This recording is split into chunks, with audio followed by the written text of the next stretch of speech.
To Home-Based Business Review. I'm your host, Carl Douglas.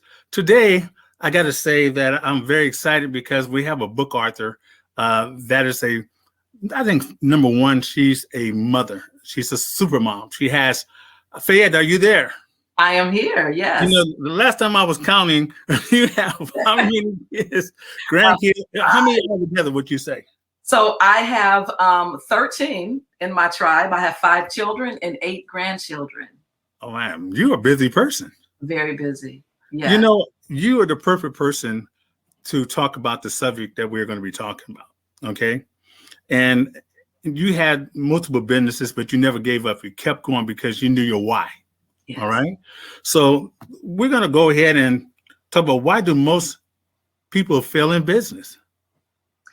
Oh, man, there are so many reasons, but I would have to say that some people, I really believe that business starts with passion, that you have to have the passion for it.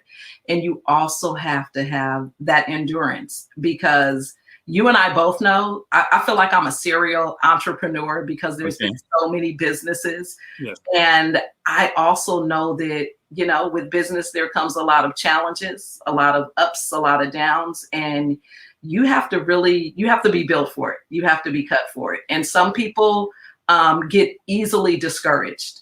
Yes. Easily discouraged. I have this saying that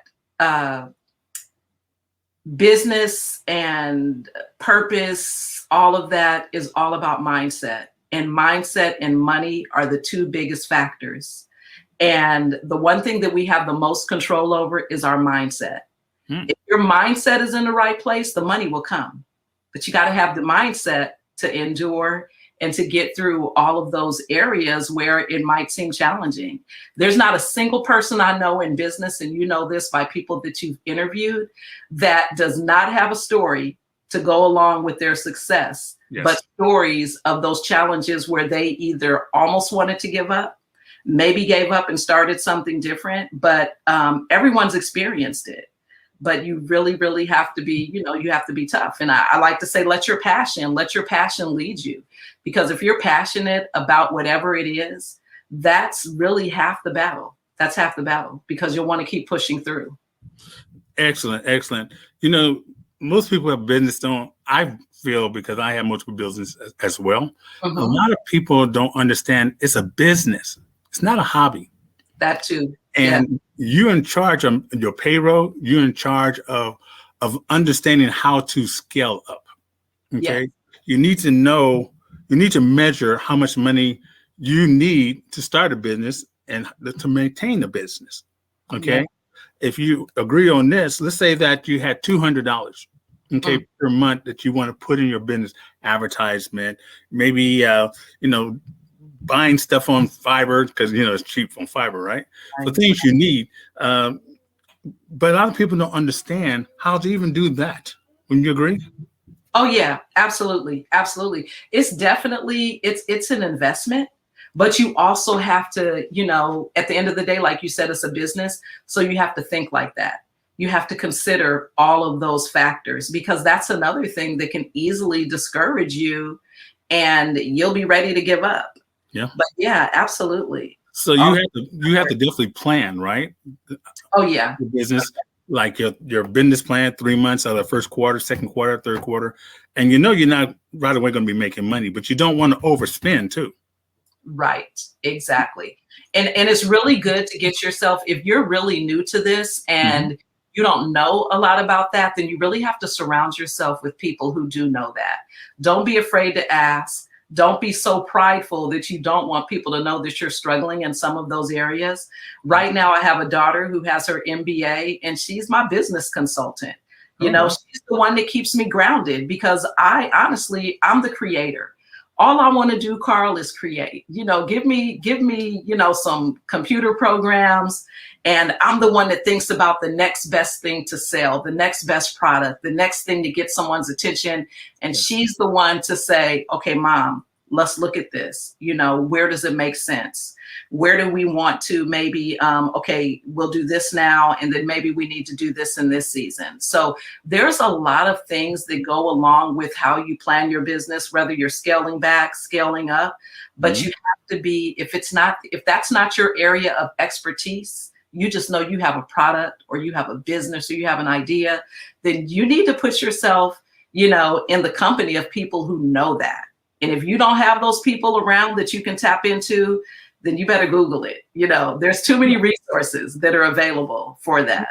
And I got to salute you, because I noticed you do have a community of supporters, of people who are actually in the same world that you're in. And you have Zoom calls. I witnessed your Zoom calls, and I was very impressed. As you being the host, I love it. I love it. And I would say, and I take my hat once again off to you, because it's a very strong community. It's just not a community where people just come in and say, oh, I got to leave. They're there for 2 or 3 hours. Yeah, just right. Because the content that you are delivering is so good and so helpful. And that's the purpose of the community, right? Yeah, absolutely. Absolutely. I call that my vision, purpose, networking community. I like to say it's a support group for visionaries. I fill spaces with people who need that level of support. They want to be around people that are talking about, their businesses, their ideas, their dreams. And we can just help each other, provide resources, which is why I like to have other people that are experts. I'm by far the expert. In fact, I learn something new every time I create these spaces myself. And I want to create that for other people, because a lot of people are watching. They're sitting on the sidelines watching people develop their business, grow their business, and they haven't quite figured out how to get their feet wet, or they're just getting their feet wet. They haven't figured out how to jump in and, just make it happen. So I try to create that energy of inspiration so that they do just that, so that they take that next step, that leap of faith. And not only just take the leap of faith, but now they have this community of individuals that have shared their stories that that can, encourage them, or perhaps address or help them with some situations, address some questions that they might have. I'm trying to create that type of community, because I truly believe, Carl, you and I both know this, there is so much room at the table that saying that someone else is doing it is not an option. That's not an excuse, because there's a lot of room at the table. Wow, you're right. So right there. Well, folks, we have Fayette. She's a speaker, she's an author, and she's a marketer. So if you haven't gotten your pencil and your pad out, I will stop right now and say, hey, go get it. Okay, because the information she's going to be dropping on this recording is life-changing. And you guys know me. My job is to find the best that's out there who has the experience that can give it to you. So if you don't hear me answer her any of the questions that you want me to ask her, make sure you get back to me, because the next time we definitely are going to have her back so we can ask her those questions that you have given me. So right now, Faye, let's go ahead and tell me a little bit more about you. Where did your journey start? Oh my goodness. It's so hard to say. I'm going to say my whole life has been a journey, right? Absolutely. When I went from a GED to a college degree. So let's start there. I was a teen mother. I stopped going to school my junior year, immediately got my GED and began working. So I would have to say my very first business was a cosmetologist. I was that kitchen beautician. I'd never worked in a shop. I think I worked in a shop for one day, Carl. Oh, wow. And it was so hard because it was very different, because I had already been doing hair in my kitchen at home. Right. So it didn't work out working for someone in that capacity, but doing hair at home. And that introduced me to, wow, I can actually provide a service and people will pay me. Now, I'm sure I was underpaid because, people were like, why should I pay you shop prices? I'm in your house. But it was all good. It showed me that I could provide something and people would pay me for it. And that probably was like that was the platform or the foundation that set it off. And everything that I did after that, every job that I've ever worked that was a 9 to 5, working for corporate, retail, or whatever it was at that phase, in my life, I also had a side something. I was an artist, you recall the days of being a t-shirt designer and right. Wholesale t-shirts. How many years was that? Carl, that was early 90s. Yes. That had to be early 90s. Yes. So there's always been something for me. And back then I remember feeling like, wow, it's just, I almost used to feel like I was starting something and then starting something new. It was like one day I'm doing this and the next day I'm doing that. And for me, that was a little discouraging because I thought that everything that I did, it was supposed to blow up, be bigger than life. And that was it for me. But what I realized were those things were it was for that season. And every one of those things that I did, all of those opportunities where it was discouraging that it may not have taken off like I wanted it to, were preparing me for where I am now. Because I always look at the experiences that I gained from that, whether it was the experience of learning how to sell a product wholesale or buy a product wholesale and sell it retail, right. How to market a product,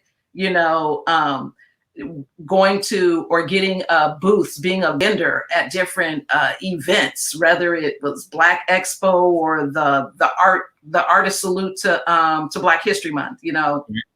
I did so much, and all of it was developing my skill set and creating experience for where I am going. I don't even like to say where I'm at, because it's evolving, and I'm still going.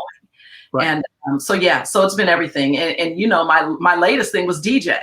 I started DJing, and I'm not ashamed to tell my age, but I started DJing when I was 50. Now, who just does that, right? I decided that it would seem like a cool thing to do. Yeah. Didn't even really think about the money, but then I made the investment in the equipment. I don't know if it was because I was a woman in this area where I live, because there's very few female DJs where I live. There's a lot of female DJs, but just where I live. But whatever it was, I gained quite a following, and I taught myself with the support of other DJs. Uh-huh. And here I am, 50 years old DJing, and all the DJs that I know, when I asked them, how long have you been DJing? Oh, I've been DJing since I was a teenager. Yes. Teenagers in their 20s, and here I am 50, starting that. But that's that courageous side of me, and that's that passionate side. When you want to do something, you do it and you make it happen. Every day we wake up in the morning, it's a journey. You never know. Absolutely. That time, and he wants you to enjoy your life. Yes. And that is important. And I can see you living it. You're living it. Yeah, I am. And every time I see you, you're smiling. Thank you. Thank you. You know how people say that, because they tell me you look so serious. And I'm like, really? I mean, because they worry. You don't need to worry. Why?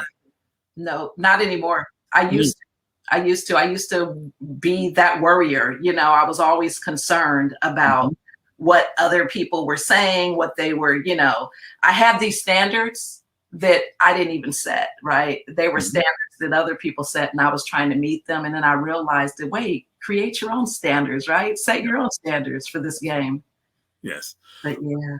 Well, when did it all turn around for you? When you found, I understand you said, I learned there was a different side to the cash register. People complained about the prices going up. Yeah. And if you're on the other side, the receiving side, you say, let those prices go, man. I want that raise. Exactly. You discovered that years ago when you were selling T-shirts. When I used to supply you T-shirts, I've learned back then that if I can find a product that I can buy and sell it for a higher price, that's when I learned that it was a different side to a cash register. Absolutely. And my journey started back then, but also I used to supply food for the last Dollar General. I used to supply larger chain stores. Yeah. Okay. I was that quiet brother that was making a lot of money, but Right. I had a wife with a case of gimme, gimme, gimme. So it didn't last too long. Now I know that's not totally true, But beautiful, beautiful lady. You know, and everybody knows she's a well-known artist like you are right now. She has books under her leg right now. Yeah, under her arm. She's doing very well. So let's talk about, when did it turn around for you? When did you finally had that moment like, hey, I love this and I'm going to pursue this to the next level? When did you find that out? I would have to say shortly after the t-shirts. Shortly after the t-shirts, because the t-shirts were the first artistic thing that I did to sell for profit.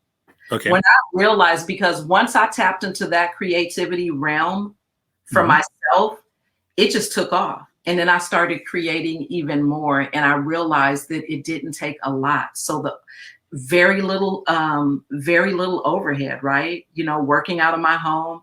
I had my own little shop, and my kids knew that when mom was in her artistic zone and she was creating, it was like, hey, you know, leave mom alone. She's in the zone.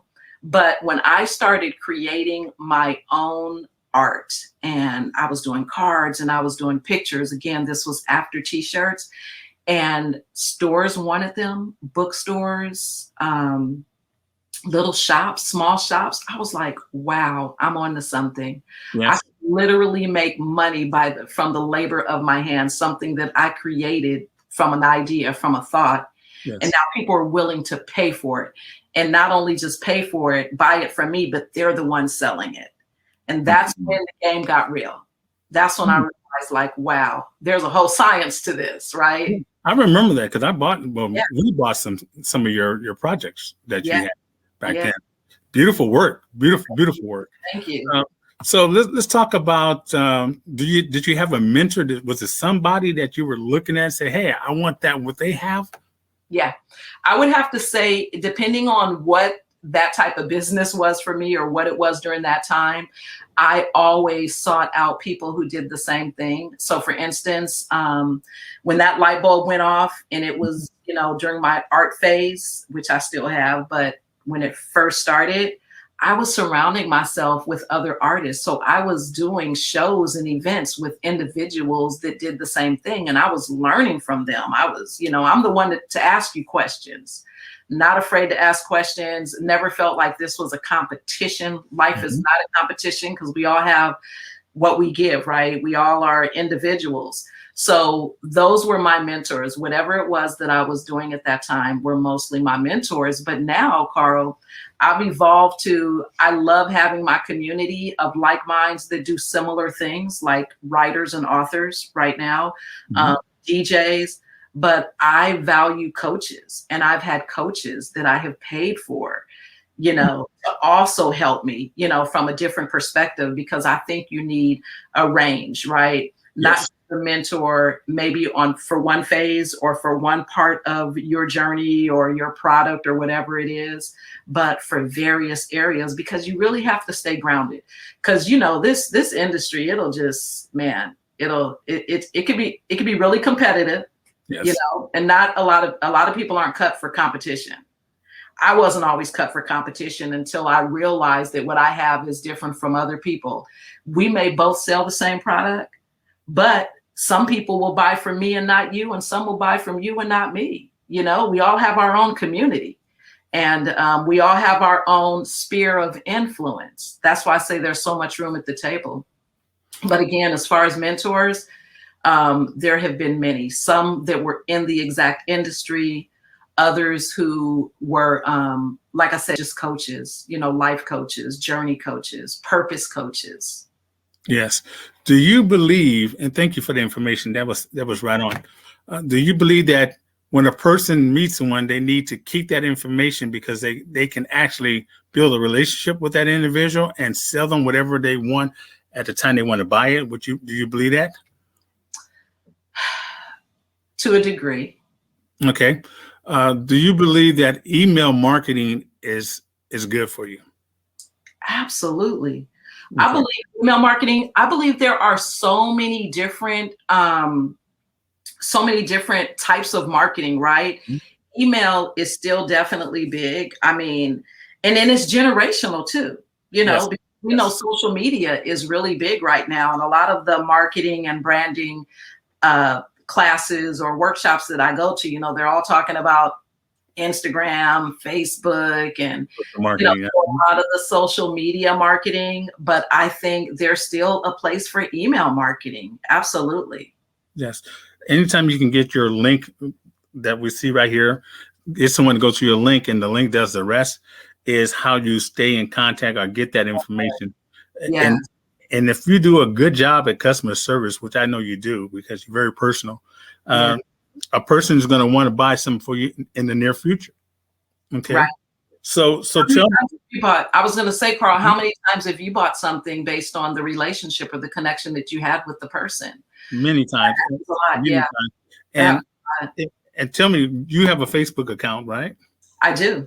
I do. Okay.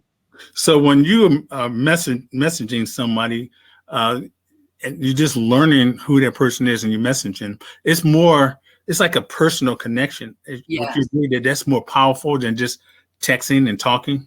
Absolutely. It is. It is. Okay.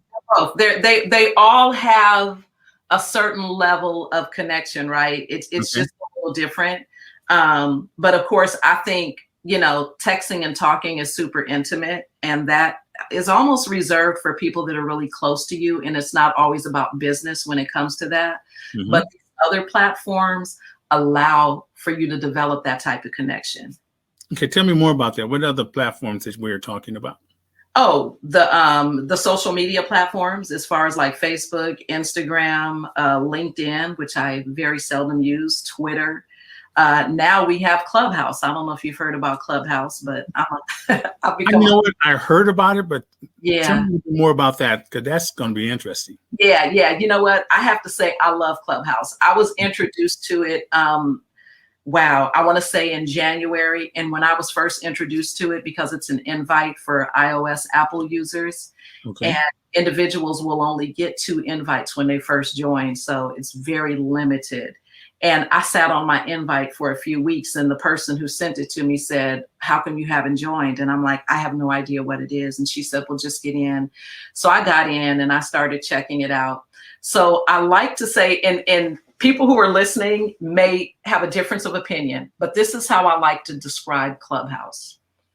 If you are going into it for the business and the marketing, the promo, and to get all of those gems, if you want that, imagine this, Carl. You go to a conference at a conference center, and there are all of these different workshops, all of these different topics, and in this big building, conference center. One room is talking about branding. Another room is talking about distribution or selling. And then another room is talking about how to become a 6-figure seller on Amazon. I don't know. So all of these rooms are talking about different things, and you go into whatever room you want. You may go into this room and you're hearing about marketing, and it's like, oh, this is good. But then you look at the conference agenda and it's like, oh my God, they're going to be talking about selling on Amazon. I need to go check out this room. So you leave one room and go into the other. Wow. Now, so Mhm. that's the analogy I like to use is Okay. at any given time, there's going to be all of these rooms that are talking about different topics. The cool thing is some of these rooms have high profile people. You know, Okay. Elon Musk was being interviewed in one of the rooms about a month or so ago. So the rooms may have anywhere from 10 people to 5,000 people. But Wow. the great news is anybody can start a room. I could go on right now to Clubhouse and not even schedule a room. I could just say start room and have a topic talking about becoming an author, becoming a first time or published author. And when people see my room on that list of activities, they'll say, oh, let's go check this out because I like that topic and I'm interested in it. So it's called Clubhouse because there's all of these rooms, and I gave you the conference analogy because of the various topics. But depending on what your interest is, when you sign up for Clubhouse, those are the kind of rooms that will show up in what they call your hallway. So your hallway may look different from mine. People who you follow influence your hallway, because if you follow them, clubs that you join, because you can create a club on Clubhouse. And so depending on how how you create your own space, like what rooms you visit, if you visit rooms that talk about, gossip stuff, then those are the kind of rooms that'll show up in your hallway. If you visit rooms that talk about building wealth and investing in Bitcoin, they're going to show up in your hallway. So I hope that helps. But if you're not on Clubhouse, it's worth getting an iPhone, until they open it up to Android users, which is coming. I just don't know when, because it's still in the beta phase. Well, you know what? That's a real big tip right there. That is a giant flood of nuggets right there coming down the mountain. Yes. And Carl, I could so see you, Carl. Listen, I don't know why I didn't think about this before, but it is a great platform for you and what you do. And you're probably going to know a lot of people that are already in there and doing it, but everybody that I've introduced to it, and these are just business owners that are just doing their own thing, in their own lane, and they go on, and you can find topics about everything from starting a business to selling real estate, to being a writer, to cosmetology, to, being a first-time mom, you name it. Wow.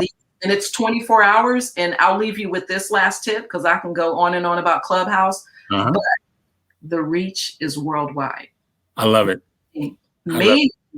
I could be in a room right now, and there's people from the UK, from Nigeria, from Australia. You hear all these accents. It is worldwide. There are millions of people on Clubhouse, but they're all iOS, Apple users. Gotcha. Yeah.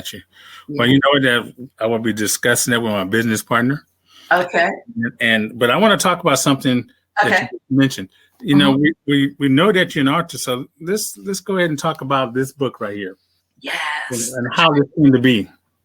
The journey. So over 20 years ago, the seed was planted in me to write a book about my story, which I'll let people read the book to hear about the entire story. But I have quite a journey that started when I was a baby, an infant.